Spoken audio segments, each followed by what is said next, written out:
السلام علیکم ناظرین، پاکستان کی سیاسی صورتحال رمضان المبارک میں گو کہ کافی مان نظر آتی ہے اور سیاسی سرگرمیاں کافی زیادہ کم ہے ماہ مقدس کی وجہ سے، لیکن اس کے باوجود ابھی آپ نے دیکھا کہ کراچی کے اندر NA 249 کا مقابلہ ہوا اور اس کے بعد اب رمضان المبارک میں ہی خوشاب PP 84 کا مارکہ بھی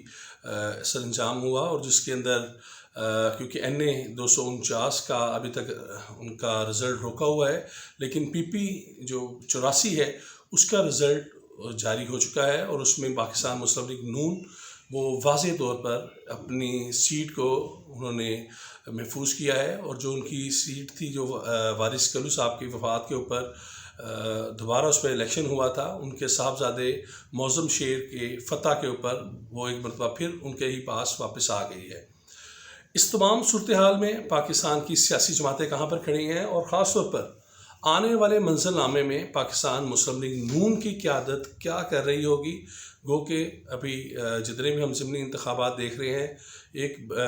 بڑی جو چیز دیکھنے میں آئی کہ حکومت وقت ہونے کے باوجود حکومت نے اپنی تمام نشستیں جو ہیں، چاہے وہ اپوزیشن جماعتوں کی ہی خالی کی ہوئی تھیں یا ان کی کوئی وفات یا دیگر معاملات سے وہ ختم ہوئی، ان میں سے کوئی بھی وہ سیٹ نہیں جیت پائے، اور اپنی بھی جو سیٹ تھی ان کی KP میں اس سے بھی انہیں لوز کرنا پڑا۔ یہ ایک بڑی الارمنگ صورتحال ہے پاکستان تحریک انصاف کے لیے، لیکن اس کے ساتھ ساتھ مسلم لیگ نون کے لیے خوش آئند ہے کہ مسلم لیگ نون کا جو بیانیہ تھا نواز شریف کا، وہ اب گھر گھر میں اس میں صلاحیت کرتا ہوا نظر آ رہا ہے، اور شاید یہی وجہ ہے کہ پاکستان کے کسی بھی صوبے میں جو الیکشن ہوئے ہیں، وہ چاہے سندھ ہو، KP ہو یا پنجاب، وہاں پر مسلم لیگ نون جو ہے وہ اپنا ووٹ بینک بڑھانے میں کامیاب ہوئی ہے۔ اس کے ساتھ ساتھ جو ڈسکا میں دیکھ لیں، گجرانوالہ وزیر آباد میں دیکھ لیں، اب خوشاب میں بائی الیکشن میں پنجاب کی تینوں سیٹس جو ہیں دوبارہ مسلم لیگ نون کے پاس آئی ہیں۔ اسی طرح جو کراچی کا انتخاب ہے، گو کہ ابھی وہ تمام معاملہ الیکشن کمیشن کے پاس ہے، لیکن لگ یہی رہا ہے کہ جو بکھلاہٹ ہے پاکستان پیپلز پارٹی کی، شاید یہ سیٹ بھی مسلم لیگ نون جو نیرو مارجن سے ہاری تھی، اگر گنتی کے اندر کہیں بھی کوئی معاملات ایسا ویسا نکلتا ہے یا جس میں کچھ ایسی چیزیں سامنے آتی ہیں جو انتخابی بے ضابطگیوں کی طرف جاتی ہیں، تو شاید ہو سکتا ہے کہ یہاں تو یہ الیکشن ری الیکٹ کیا جائے اور دوبارہ یہ الیکشن ہو، تو اس کے ساتھ ساتھ یہ بھی امکان ہے کہ شاید گنتی کا فرق جو ہے وہ بھی کم ہو۔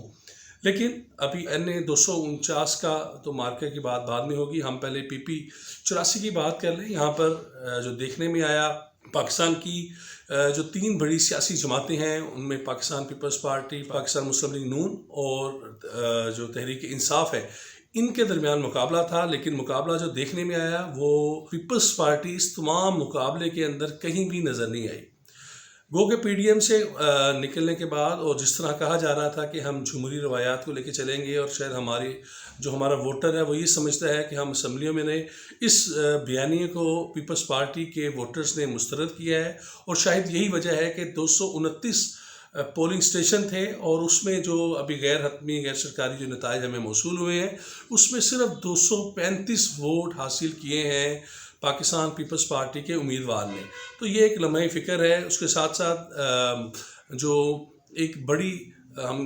بہت بڑی لیڈ تو نہیں کہیں گے، لیکن 10,000 کی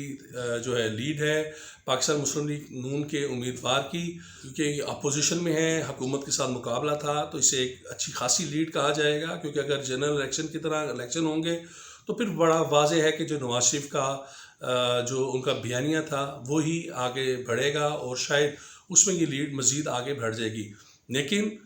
اس تمام صورتحال کے باوجود پاکستان تحریک انصاف، جن کے اوپر جو حکومت میں ہیں، جن کے اوپر ہر وقت تنقید ہوتی ہے، تمام سیاسی جماعتیں، عوام تنقید کر رہے ہیں کہ ملک میں مہنگائی ہے، بے روزگاری ہے، آٹا، گھی، چینی، ہر چیز مہنگی ہے، کسی طرف بھی جائیں کہیں آپ کو لا اینڈ آرڈر نظر نہیں آتا، کہیں آپ کو گڈ گورننس نظر نہیں آتی، اور اس کے باوجود جب پاکستان تحریک انصاف کی قیادت یہ کہتی ہے کہ ان کا مقابلہ شہباز شریف کے ساتھ ہے اور شہباز شریف سے وہ بہت اچھا ڈیلیور کر رہے ہیں، تو عوام بھی مسکراتے بھی ہیں اور زیر لب کافی چیزیں کہتے بھی ہیں، کیونکہ اب عوام کو بھی پتہ چل گیا ہے کہ کون کیا کہہ رہا ہے، کون دعوے کرتا ہے اور کنہوں نے کام کیا ہے۔ اور یہی ایک وجہ ہے کہ پاکستان مسلم لیگ نون وہ کامیابیاں سمیٹ رہی ہے۔ ایک تو اس کا یہ پہلو رہا کہ ان تمام چیزوں کے باوجود عوام نے مسلم لیگ نون کو الیکٹ کیا، لیکن اس پہلو کو بھی ہمیں نظر انداز نہیں کرنا ہوگا کہ جو پاکستان تحریک انصاف کا ووٹر تھا وہ بھی ابھی تک انٹیکٹ ہے، اور تقریباً 60,000 کی جو ووٹ حاصل کرنا وہ ایک چھوٹی بات نہیں ہے، اور 60,000 سے زائد ووٹ لیے ہیں تب پاکستان تحریک انصاف کے امیدوار نے۔ اور میں یہ سمجھتا ہوں کہ اس تمام بیانیے میں جبکہ اپوزیشن یک زبان ہے، عوام کی آواز بول رہے ہیں، اس کے باوجود تحریک انصاف کے امیدوار کو اتنی بڑی تعداد میں ووٹ پڑ جانا، اس کا مطلب ہے کہ آنے والا جو الیکشن ہے وہ پاکستان مسلم لیگ نون اور تحریک انصاف کے ساتھ ہی کم از کم پنجاب میں تو ان دو کے سامنے آمنے سامنے ان کا مقابلہ ہوگا، اور یہ دونوں جماعتیں جو ہیں وہ آپس میں مد مقابل ہوں گی آنے والے الیکشن میں۔ ایک ہم اپنے ناظرین آپ کو ایک بڑی بریکنگ نیوز دیتے چلیں۔ آج جو لاہور ہائی کورٹ میں درخواست دائر کی گئی ہے جس میں شہباز شریف کی طرف سے انہوں نے پلی لی ہے کہ ان کا نام بلیک لسٹ سے نکالا جائے۔ آج 6 مئی کو یہ درخواست دینے کا مطلب ہے کہ شاید اب شہباز شریف بھی بیرون ملک جانے کے لیے تیاری پکڑ رہے ہیں، اور شاید اسی وجہ سے ان کا نام بلیک لسٹ سے نکلوانے کے لیے یہ درخواست دی گئی ہے۔ گو کہ ہمارے ذرائع ہمیں کافی عرصے سے جب سے وہ رہا ہوئے ہیں یہ ہمیں بار بار کہہ رہے تھے کہ شہباز شریف آپ دیکھ لیں عید کے بعد وہ پاکستان میں نہیں ہوں گے، اور وہ میڈیکل گراؤنڈز کے اندر بیرون ملک اپنے علاج کے سلسلے میں جائیں گے، اور اس کے بعد وہ پھر واپس آ جائیں گے۔ لیکن کیونکہ کچھ حالات ایسے محسوس نہیں ہو رہے تھے، لیکن آج جب شہباز شریف کی طرف سے لاہور ہائی کورٹ میں باقاعدہ طور پر یہ درخواست دے دی گئی ہے کہ ان کا نام بلیک لسٹ سے نکالا جائے، تو اس کا مطلب پھر ہم اسے بڑے اپنے ان سورسز کی بات کو ہم تسلیم کریں گے کہ واقعی لگ کچھ ایسی رہا ہے کہ شاید شہباز شریف اب اپنے علاج کے لیے ایک مرتبہ پھر باہر جائیں گے، اور جو ملک کا سیاسی درجہ حرارت ہے وہ ان کے باہر جانے کے ساتھ لازمی اس میں اضافہ ہوگا، کیونکہ اگر وہ باہر جاتے ہیں تو کبھی امکان یہی ہے کہ وہ لندن، کیونکہ جہاں پر ان کے تمام معالجین ہیں ان کے پاس وہ اپنے علاج کے سلسلے میں جائیں گے، اور وہاں پر ہی ان کے بڑے بھائی اور سابق وزیر اعظم نواز شریف بھی موجود ہیں، اور ان کے وہاں پر ہونے سے ان کی وہاں پر جانے سے لازمی طور پر پاکستان کی سیاسی صورتحال میں بونچال بھی آئے گا، اور مسلم لیگ نون کی آئندہ کی جو پالیسی ہے اس کے حوالے سے بھی کافی چیزیں جو ہیں وہ کلیئر ہو کے سامنے آئے گی۔ کیونکہ شہباز شریف جب سے اپنی رہائی کے بعد سے باہر آئے ہیں اس کے بعد سے انہوں نے کوئی میڈیا کے ساتھ انٹریکشن نہیں کیا، انہوں نے کوئی پریس کانفرنس نہیں کی، ان کے بیانات تو جاری ہو رہے ہیں لیکن وہ دو بدو میڈیا کے سامنے آ کے بات چیت نہیں کر رہے، اور جو ان کا بیانیہ ہے وہ شروع سے ہم نے جو دیکھا وہ مفاہمتی بیانیہ رہا ہے۔ تو اب یہ دیکھنا ہے کہ اگر وہ پاکستان سے باہر جاتے ہیں تو کیا وہ اپنے بھائی کو بھی اپنے اس بیانیے کے ہم نوا کریں گے، یا اپنے بھائی سے جو ایک نظریاتی بیانیہ ہے اسے لے کر واپس آئیں گے، کیونکہ ابھی تک جو گراؤنڈ ریئلٹیز ہیں اس کے اندر تو نظر آ رہا ہے کہ مسلم لیگ نون کو جو کامیابیاں مل رہی ہیں عوام وہ نواز شریف کے بیانیے کو ایکسیپٹ کر چکی ہے، اور نواز شریف کے بیانیے کے ساتھ ہی جڑ کر مسلم لیگ نون کے امیدواروں کو ووٹ دے کر کامیاب کرا رہی ہے، اور یہ ایک بڑی کامیابی ہے مسلم لیگ نون کے لیے۔ اور اس کی شاید وجہ ہے کہ جو حلقے مسلم لیگ نون کو توڑنا چاہ رہے تھے وہ توڑ بھی نہ پائے، اور جو مسلم لیگ نون کے جو MNA MPs جو شاید خاموش بھی ہیں، جو ایک بڑی تعداد ہے، لیکن وہ اس لیے بھی پارٹی ایفیلیشن کو نہیں چھوڑ سکے کہ انہیں پتہ ہے کہ آنے والے الیکشن میں مسلم لیگ نون جو ہے وہ لازمی عوام کے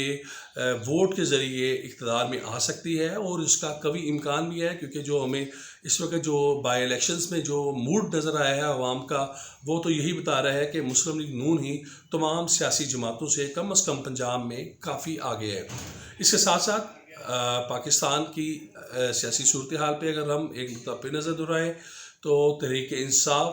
اور پیپلز پارٹی انہیں پنجاب میں ابھی کافی زیادہ کام کرنے کی ضرورت ہوگی۔ اگر عمران خان چاہتے ہیں کہ وہ 2023 کے الیکشن میں ایک مرتبہ پھر اقتدار کی کرسی جو ہے ان کے پاس ہو تو اس کے لیے انہیں بہت زیادہ محنت کرنا ہوگی، اور شاید ملک کے اندر گڈ گورننس ہے، صوبوں کے اندر جو گڈ گورننس ہے اسے لے کے آنا ہوگا، نہ صرف تقاریر یا دعووں سے یہ معاملہ نہیں چلے گا، انہیں اس کے لیے عملی اقدامات کرنے پڑیں گے۔ ناظرین، عاصم نصیر آفیشل کے ساتھ آج تک کے لیے اتنا ہی۔ انشاءاللہ امید کرتے ہیں کہ آپ کو ہمارا یہ ویلوگ کا سلسلہ پسند آیا ہوگا۔ آپ سے ایک مرتبہ پھر کہوں گا کہ سبسکرائب کریں، لائک کریں اور بیل جو آئیکن ہے اسے بھی پریس کریں تاکہ ہماری جو لیٹسٹ ویڈیوز ہیں آپ انہیں دیکھیں اور ہمیں اپنی فیڈ بیک سے آگاہ کریں۔ بہت شکریہ۔